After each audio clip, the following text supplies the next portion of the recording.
지난 4월 미국에서 한 80대 노인의 사망 소식이 전해졌습니다. 사인은 고령에 따른 자연사. 특별해 보일 것 없는 80대 노인의 죽음이지만 이 뉴스는 전 세계에 다 전됐습니다. 82세를 일기로 교도소 의료시설에서 쓸쓸히 숨을 거둔 이 남자. 그는 역사상 최대 규모 사기범으로 기록된 버나드 메이도프입니다. 그가 71세였던 지난 2009년 징역 150년형을 선고받았기에 어쩌면 그가 감옥에서 생을 마감하는 것은 예견된 결과였을 겁니다. 버나드 메이도프는 미국 월가에서 입지전적인 인물로 유명했습니다. 사기 행각이 드러나기 전까진 말이죠. 1938년 4월 뉴욕시 퀸스의 평범한 유대인 가정에서 태어난 메이도프는 스프링클러 설치기사, 인명구조원 등 각종 아르바이트를 하며 돈을 모았습니다. 그리고 불과 22살의 나이에 동생과 함께 작은 증권사를 차리며 월가에 입성하게 됩니다. 그의 증권사는 2000년대 들어 나스닥에서 최대 규모, S&P 500에서 6번째로 큰 시장 조성자로 성장했습니다. 우리로 따지면 거래량이 적은 종목에 호가를 공급해주는 유동성 공급자 역할이죠. 메이도프는 나스닥 증권거래소 이사장까지 지내는 등 월가의 거물이 됐습니다. 자신의 아들이 암에 걸렸을 때 암 연구에 5억 달러, 우리 돈 5천억 원 이상을 기부하는 등 월가의 거물다운 선행을 펼치기도 했습니다. 이 같은 평판을 바탕으로 그는 투자금을 모아갔습니다. 매년 수익률 10%를 보장하겠다며 그가 모은 투자금은 650억 달러에 달했습니다. 현재 환율 기준으로 73조 원에 이르는 돈입니다. 역사상 최악의 사기꾼으로 불릴만 하죠. 나중에 알고 보니 그는 이 투자금으로 아무것도 하지 않았다고 합니다. 정말 아무것도 하지 않았습니다. 그저 10%를 빼내 수익금이라고 건네준 게 전부였습니다. 수익이라며 나눠줄 돈을 마련하는데도 걱정이 없었습니다. 수익률이 워낙 좋다 보니 환매 요구가 별로 없었습니다. 또한 황금손이라고 소문이 나면서 그에게 돈을 싸들고 오는 사람들이 끊이질 않았죠. 그에게 사기를 당한 사람들 중엔 유명 인사들도 많았습니다. 메이저리그 구단주, 제너럴모터스 금융자회사 사장, 그리고 국회의원 등 수많은 유명 인사가 피해를 당했습니다. 영화감독 스티븐 스필버그, 노벨 평화상 수상자인 엘리 위젤의 경우 자선재단 자금을 맡겼다가 사기를 당했습니다. 메이도프의 가면을 벗겨내는 데에는 아이러니하게도 2008년 글로벌 금융위기가 한몫했습니다. 글로벌 유동성이 급격히 말라가던 시기 상당수 투자자들이 원금 상환을 요구했고 이를 감당할 수 없었던 메이도프가 두 아들에게 자신이 폰지 사기를 벌여왔음을 실토한 겁니다. 그는 결국 두 아들이 연방당국에 신고하면서 2008년 12월 11일 증권 사기 혐의로 체포됐습니다. 체포 직전까지도 그는 친한 친구, 사이가 좋았던 지인들의 돈부터 빼내주려고 했다네요. 사실 그의 혐의가 아무런 의심을 받지 않은 건 아닙니다.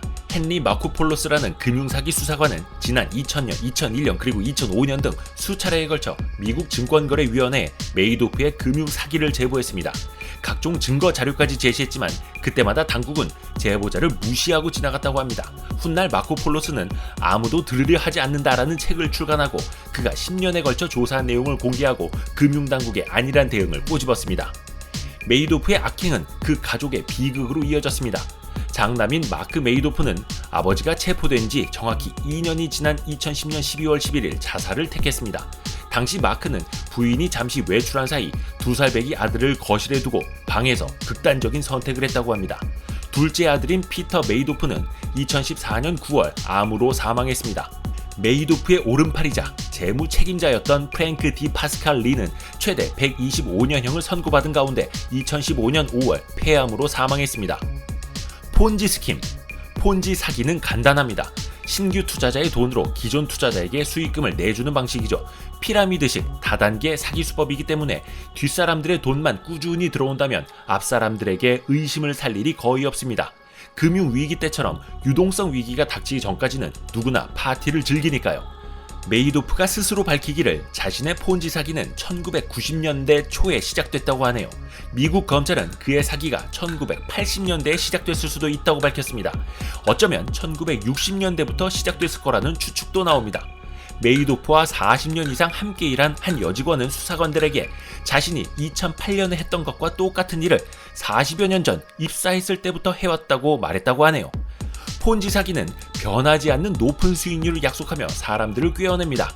메이도프의 연수익률 10% 약속처럼요. 하지만 이같이 변치 않는 수익률은 의심의 대상이 되기도 합니다. 글로벌 금융위기로 상당수 펀드가 반토막 나는 사이 메이도프 펀드의 수익률은 미동도 하지 않았으니까요. 폰지 사기는 1920년대 사기꾼 찰스 폰지의 이름을 따서 지어진 이름입니다. 찰스 폰지는 45일 이내에 50%의 수익률을, 90일 내에 100%의 수익률을 낼 수 있다고 하며 투자금을 모았습니다.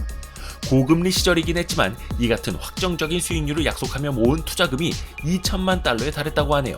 현재 가치로는 2억 달러가 훨씬 넘는 규모랍니다. 찰스 폰지 이전에도 이런 수법의 사기꾼은 많았지만 당시 찰스 폰지의 사기 규모가 워낙 컸기 때문에 폰지 스킴이라는 이름이 붙여졌습니다. 우리나라에서도 폰지 사기가 셀 수 없이 많았습니다. 희대의 사기꾼 조희팔이 대표적이죠. 여전히 죽었는지 살았는지도 모른다는 조희팔. 5년여 동안 피해자 3만여 명, 피해 금액 4, 5조 원에 달한다고 합니다. 아직도 많은 사람들이 수익 보장이라는 말에 속아 넘어갑니다. 큰 노력 없이 리스크도 지지 않고 그저 높은 수익을 얻을 수 있다는 말이 정말이지 큰 마력을 갖나 봅니다. 어쩌면 속는 것일 수도, 어쩌면 탐욕일 수도 있겠죠. 법적으로 손실 보전은 엄연히 금지되어 있습니다. 자본시장법 제55조에 따르면 손실의 일부라도 보전해주겠다고 약속하는 행위 자체가 불법입니다. 사후에 보전해주는 것도 불법입니다. 다만 이는 증권사 직원, 자산운용사 등 제도권 금융투자업자에게 적용되는 법입니다. 일반인들끼리는 얼마든지 원금 보장, 확정 수익을 약속할 수 있다는 뜻이죠. 물론 기망이 있었다면 형법에 따라 처벌할 수 있습니다. 다만 이는 피해가 발생한 이후의 처벌일 뿐입니다.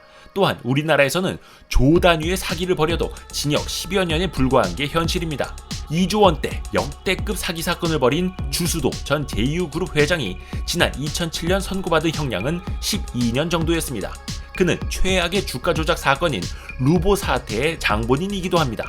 살인범은 한 명의 생명을 앗아가지만 사기범은 수많은 가정을 파탄에 이르게 합니다. 금융범죄를 저지른 사람에게 미국처럼 100년 이상의 징역형을 선고해야 하는 이유입니다. 메이도프는 감옥에서 두 아들의 사망 소식을 들었다고 합니다. 비참하죠. 하지만 이 사기꾼 가족보다 더한 비극이 피해자들의 수많은 가정에서 벌어졌습니다. 그에게 돈을 맡겼던 헤지펀드 대표 등 수많은 피해자들이 자살을 택했다고 합니다. 사기꾼이 150년형을 선고받아도 피해자들의 상처를 씻어낼 수는 없습니다. 높은 수익률, 확정이자, 원금 보장, 손실 복구 등의 표현은 달콤하지만 치명적인 유혹입니다.